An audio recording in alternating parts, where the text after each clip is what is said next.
நாட்கள் பாத்தீங்கன்னா அவங்க ஒரு செய்தியில வந்து ஒரு சாட்சி சொன்னாங்க. பீகார் மாநிலத்துல போய் அவங்க கத்தருக்காக அவங்க எவ்வளவு பிரயாசப்பட்டாங்க. அவங்களுடைய காரியங்கள் நமக்கு நல்லா தெரியும். நிறைய விலைக்கரையை செலுத்தினாங்க.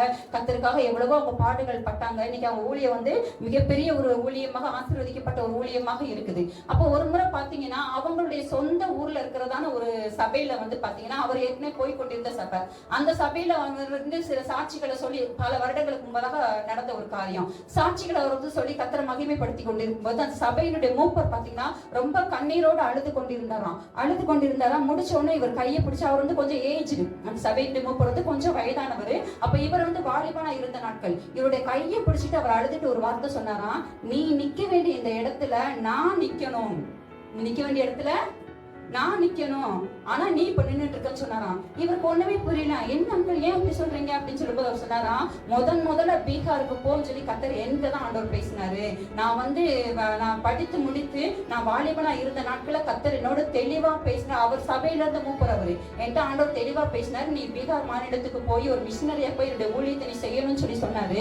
அப்போ நான் இந்த காரியத்தை வந்து என் வீட்டுல நான் சொன்னேன். சொல்லும்போது அவங்க வீட்டார் என்ன சொல்லிட்டாங்க அப்படின்னா, இப்போ நீ வந்து பீகார் போனா உன்னால ஒண்ணுமே செய்ய முடியாது. அதனால ஒரு திருமணம்லாம் பண்ணி கொண்டு மிஷனரிக்கு பொண்ணு யாருன்னு செய்ய மாட்டாங்க. ஏன்னா உனக்கு எந்த வருமானம் இருக்காது, யாரும் பொண்ணு கொடுக்க மாட்டாங்க. அப்ப நீ என்ன செய்யணும்னா இங்க நீ ஒரு வேலையை பாரு. உனக்கு ஒரு திருமணம் பண்ணதுக்கு அப்புறம் உன் மனைவியோட கூட எங்க போகலாம், பீகாருக்கு போகலாம் அப்படின்னு சொல்லி அவங்க சொல்லிட்டாங்களாம். சொன்ன உடனே சரின்னு சொல்லி இவர் வெயிட் பண்ணி ஒரு வேலையில அவர் ஜாயின் பண்ணாரு. ஏன்னா ஊழியன்னு சொன்னா நமக்கு யாரும் பொண்ணு தர மாட்டாங்கன்னு சொல்லி ஒரு வேலையில அவர் ஜாயின் பண்ணிட்டாரு.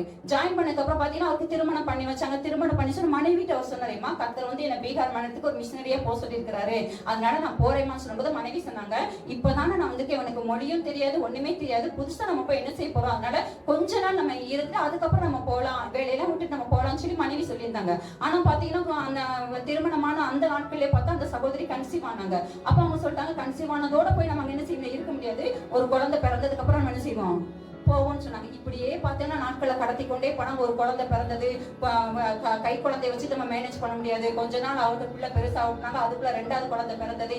இப்படியே பாத்தீங்கன்னா மாறி மாறி அவருடைய சூழ்நிலைகள் வந்து கடைசியில் ஒரு பீகார் மாநிலத்துக்கு போகவே அகஸ்டின் ஜெபக்குமாரன் சொன்ன சாட்சி இது.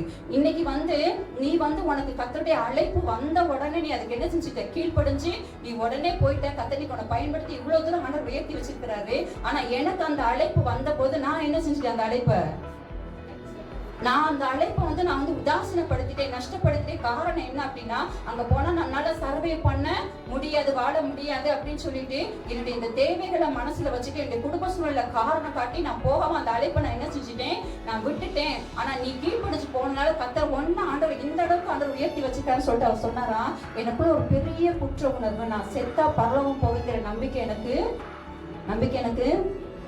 அந்த அன்பில் சொன்ன சாட்சியை தான் நான் சொல்றேன். அந்த சபையுடைய மூப்பர் அவர் முன்னாடி உட்கார்ந்துருக்க ஒரு வேலையும் பார்க்கறாரு, ஊழியம் செய்ய சபையில சில ஊழியங்கள் செய்கிறாரு. ஆனா அவர் சொல்லியிருக்கிறாரு, இந்த அழைப்பை நஷ்டப்படுத்தினது நிமித்தமா எனக்குள்ள நான் பரலோகம் போவேங்கிற அந்த நம்பிக்கை கொஞ்சம் கூட இல்ல தம்பி சொல்லி கண்ணீரோடு அழுதாராம்.